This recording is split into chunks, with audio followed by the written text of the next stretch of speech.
Akala ko na-on ko na yung ano, yung video, hindi pala na-on. Yan.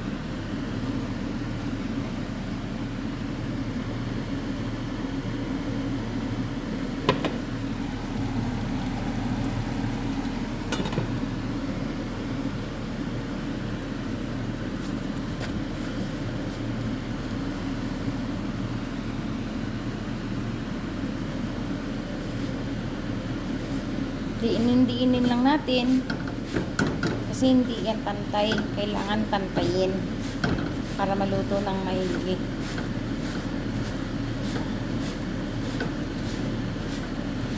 Ikot-ikutin kagaya ng pagpapaikot niya sa iyo.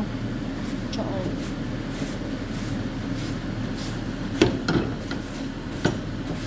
Kagaya ng pagpapaikot ng ex niyo sa iyo.